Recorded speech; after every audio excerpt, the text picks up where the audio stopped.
What's going on, guys? Got another comic book haul video for you. Picked up a bunch of books at the, what's it called, the Halloween Creature Fest, some local convention they have around Halloween here in Louisville, or it's in Shepherdsville, Kentucky, which is about 15 minutes south of Louisville. It's the one I set up as a seller at 2 years ago. I haven't been able to set up since then just because scheduling and stuff. Haven't been able to set up for the whole weekend. So last year I went out on a Sunday and grabbed a whole bunch of cool stuff, and this year I did the same thing. They have more stuff, more vendors this year than they've had in the past 2 years, so that was nice. They opened up another room in the little convention center that they use.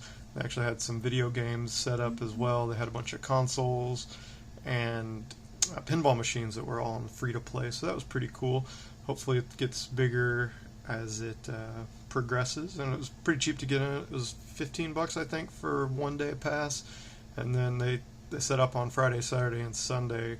I think you could get a weekend pass for like $30 or something, so very affordable. Lots of good vendors. They seem to be adding more vendors.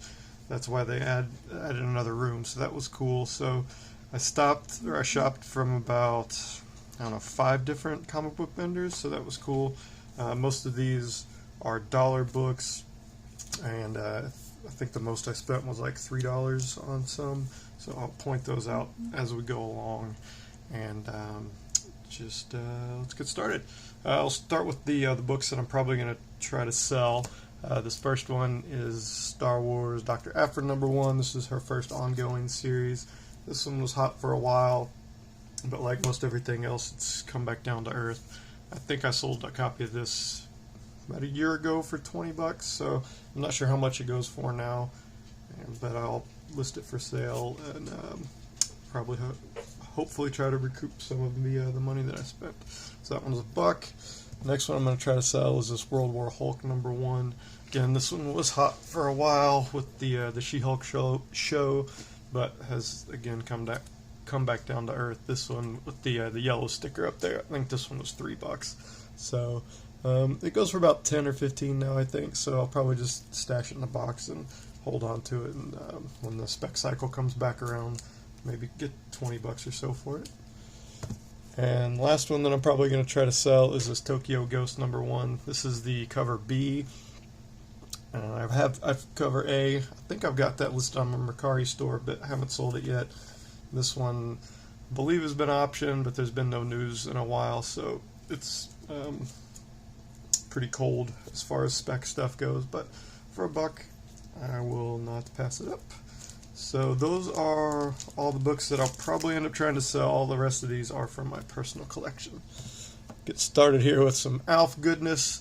I actually have this one already. I didn't even look at my list when I was digging through the boxes because I don't have very many Alf books, so I didn't check to see if I had this one. I've got this one in a direct actually, but so this is a newsstand, so a different version, so I don't feel bad about grabbing it, and it was only $1, so can't go wrong with that. Black Panther #8, just a cool Frank Cho cover. That's why I grabbed that. That was also $1. And then let's see, I've got about 5 or 6 Bronze Age Captain America books. These were all, let's see, this first one was $3, and then the rest of them were $2. So I'm just really happy to find these. These are in really good condition, and I don't see these in the dollar bins anymore, so I'll pay up for these. $3 for number 237. $2 for number 250. It's a cool cover there with them on the button. $254. Let's see, $256. Looks like a cool horror book, appropriate for the Halloween time frame where I bought it in. $257. Nice Hulk cover. And then $258. It's really cool Mike Zeck cover. So I was real happy to find those. Slowly chipping away at the Bronze Age Cap stuff when I can find it for a good price. Next, got a couple of Darkness books here. This is the #1 Top Cow Fan Club edition. This one, it looks like it's got, I thought that was a trading card or something in there. I don't know if this is, like 3D glasses or some kind of AR thing, like with your cell phone or computer program or something. Make that look different or something, but it looks weird. Just noticed it. I thought it was a trading card at first, but who knows what it is. I'm sure one of you guys probably knows because you're smarter than me. But I grabbed this one. I think this one was $2. Big Darkness fan. Really like the first volume that Garth Ennis wrote. So I've got the first. I think he wrote the first like 12 issues. I think in volume 1. I've got all of those except for the original number 1. I've got this fan club edition now, and then I got the reprint they did a couple years ago as well. And then I got this one for $1. This is Darkness First Look. I think this is an adaptation of the video game that came out in the mid-2000s on Xbox, because I think that's the time frame this came out, so pretty cool. I never actually played the video game, but I know a lot of people really like it, so just grab that for cheap. Next, got some Electra books from this volume, I guess ongoing volume 2. Got number 2, Greg Horn cover, and then these are all $1 each. I got 2 copies of number 3. So I haven't opened these yet. So this is the, if you don't know, this is a controversial one because it was a recalled comic because there was some, I believe there was some nudity in it. So, oh, I should have looked at this beforehand because on the back it says corrected version, and I'm willing to bet that one says corrected version too. Yep. So let me see. I'll open one up just to confirm. But I needed I needed one of these for my collection, and I got them kind of as lottery tickets just to open it up here to see if any of them, if either of them were the recalled version. I think it's these frames right here. She's got her little tank top on. I think she's topless in the non-recalled version.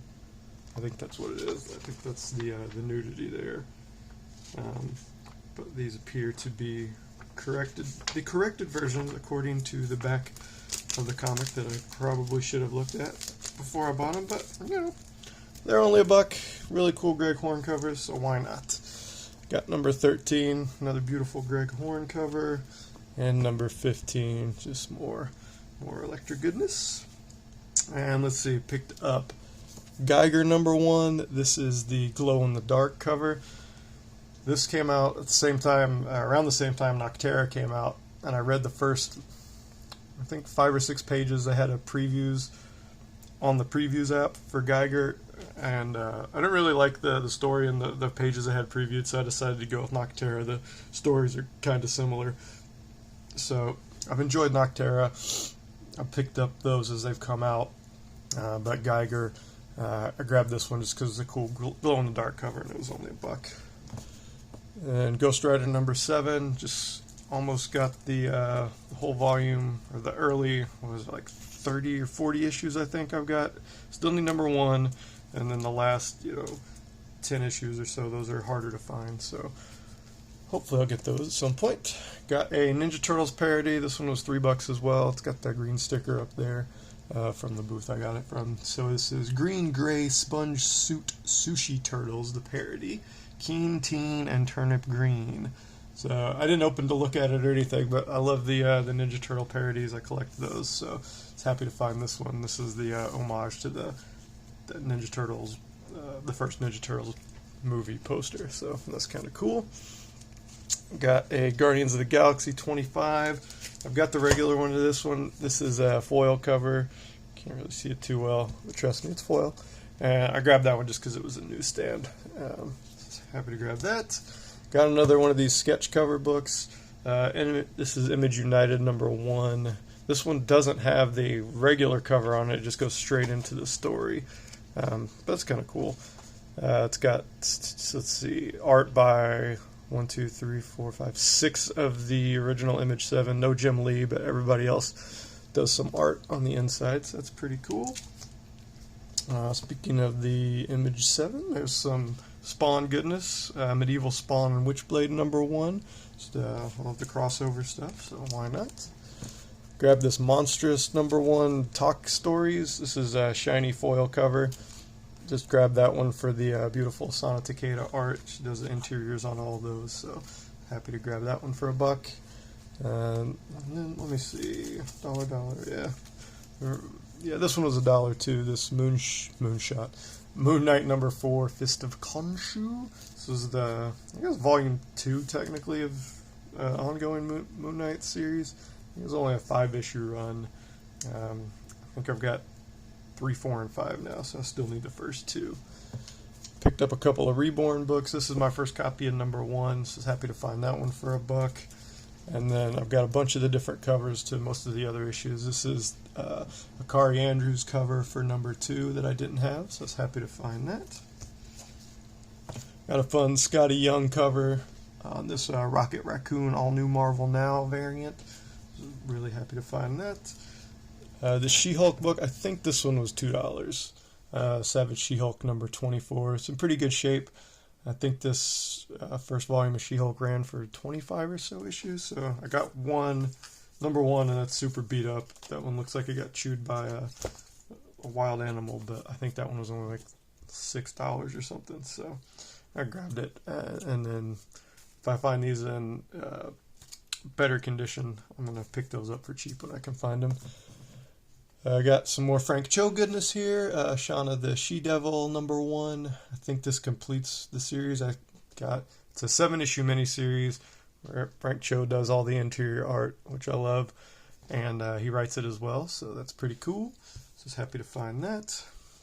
Got a cool Bruce Timm cover here for the Spider-Woman number 1.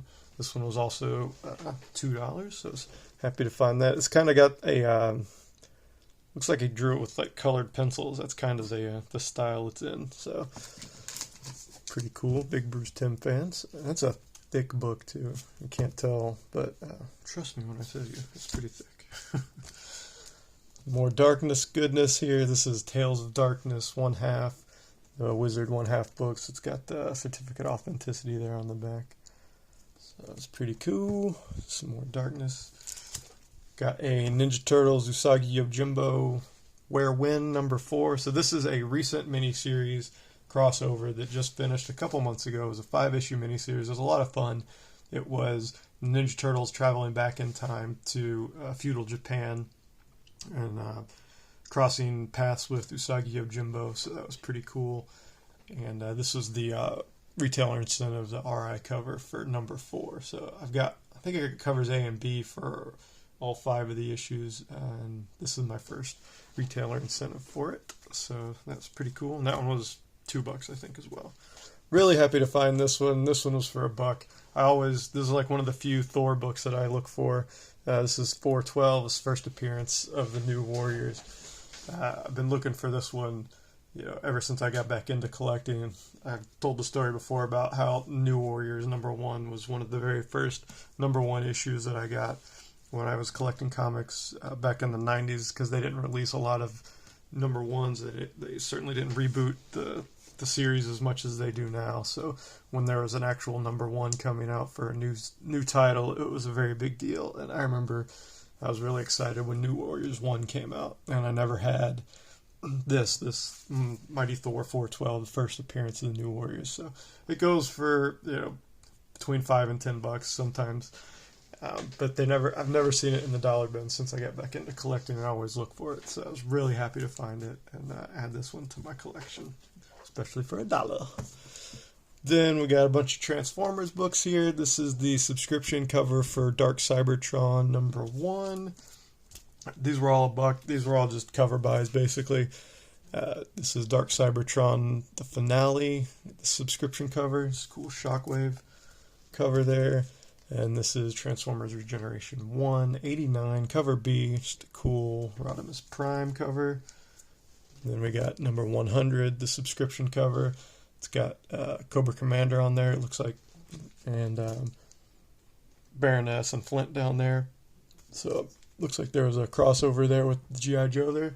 They got the nod to the old the Marvel series there at number 100 in a 4-issue limited series. Because the Marvel Transformers run that started as a 4-issue miniseries, but then it kept going until issue 80, and then on the 80th issue, I think I showed that a couple videos ago that I found. It says number 80. I think it's a number 80 in a 4-issue limited series. So that's pretty funny. I like the nod there to that. Transformers Robots in Disguise number 24. It's a cool Galvatron cover. and Transformers Robots in that's just a cover A. Robots in Disguise number 26. This is a subscription cover, just a cool Insecticon cover.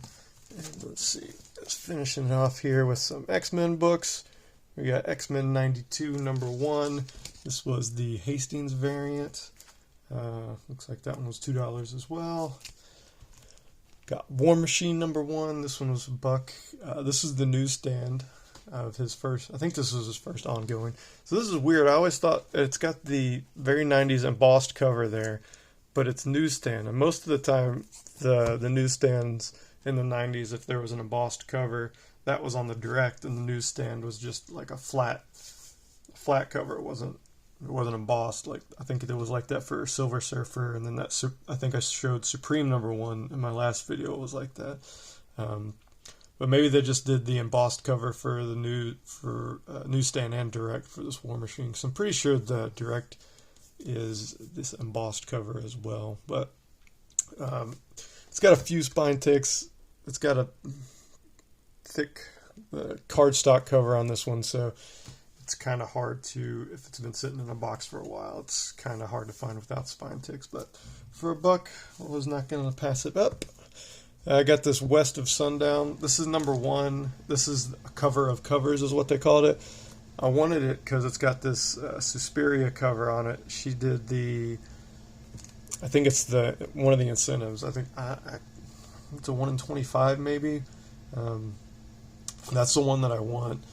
But I haven't been able to find that for a price that I'm willing to pay yet. So for $1, I get a ninth of the cover that I want, I guess. So yeah, can't be too picky when I'm cheap.